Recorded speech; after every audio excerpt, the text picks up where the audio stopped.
This is my final project. My name is Brendan Branson. About me, just a little bit.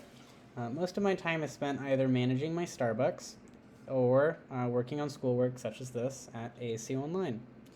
Why did I choose this course? Well, it's a very important course on learning how to be a project manager. Not only is it a requirement, but it also included a lot of great information about leadership and what it means to be a project manager through the leadership lens, which I appreciate.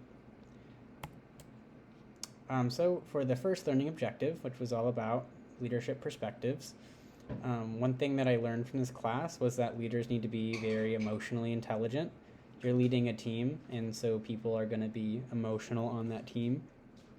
In order to be productive as a leader, you need to have empathy. You need to understand where other people are coming from in their particular situation at that time. You need to be fair, especially when it comes to where you're giving your time and your energy. You need to know that you're giving out resources in a very consistent way, not based off of any kind of bias or anything like that. And that leads into consistency as well.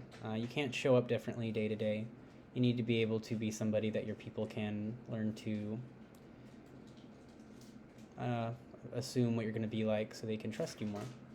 I also learned that leaders build trust, and you do that by doing what you say you're going to do, and you do what you tell other people to do. You don't say to do one thing and then go and do something else. Your actions and what you're saying align. And when you do help people, you do it genuinely. You don't do it in any kind of fake or forced sort of way.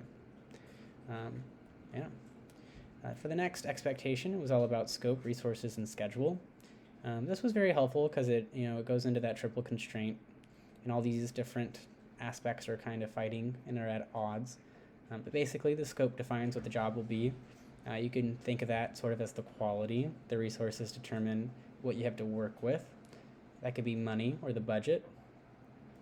The schedule determines how much time you have or the plan for that time.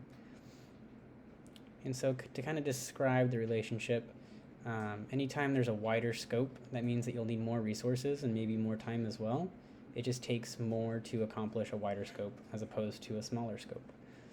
When you have more time, that allows you to achieve a wider scope, and maybe even with less resources if if you have that much more time.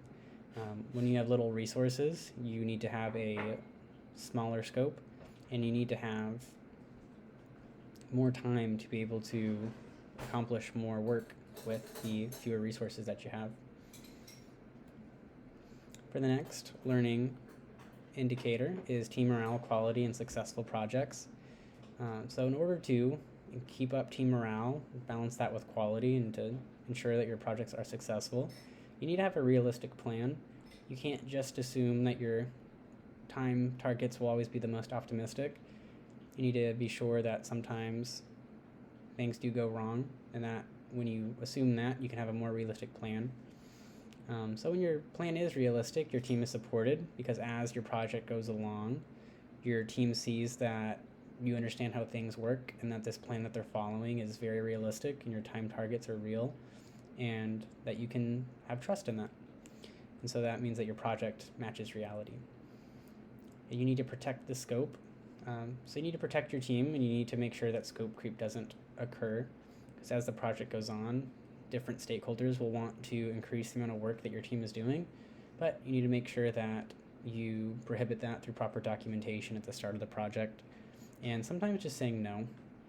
If your scope is changing all the time and you're always trying to give everybody what they want, you'll end up making your team feel like they can't trust you and that the plan that they're going along with isn't something that's ever set enough in stone that they can have trust in it.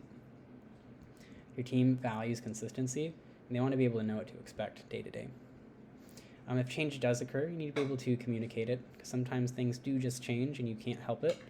And so when that change does happen, you just need to be sure that everyone is aware of it and they know how they're going to be impacted. Making trade-offs. So in the simulations while managing a project, I did have to consider the schedule, quality, cost, while minimizing scope change and dealing with uncertainty. In the simulation, I found that when I went for balance, I usually had the best result. And so I went a little over budget and took a little bit more time, just a little bit, listened to the team and changed what I was giving my energy and my resources to make sure that the team was happy. But in the end, it was for a balance. On the strategic alignment framework, this is when you align the project goals with the vision and mission of the organization. So you can just ask yourself questions and explain these answers to the team of how does this project add value to the organization? How does this project forward our mission? And why does the work I'm doing matter in the world? You need to be able to answer those questions for your team as a project manager. My 3 biggest takeaways are project managers are leaders, so you need to build trust with your team. You need to use empathy. You need to be a model. You need to be very emotionally intelligent. Now, you always want to look for balance. You won't always be able to hit every single target all the time. So instead, you need to figure out what is the most valuable and how you can tick the most boxes. And you need to provide consistency, so that involves creating a realistic plan, sticking to the plan, and supporting your team. That's everything. Thank you so much.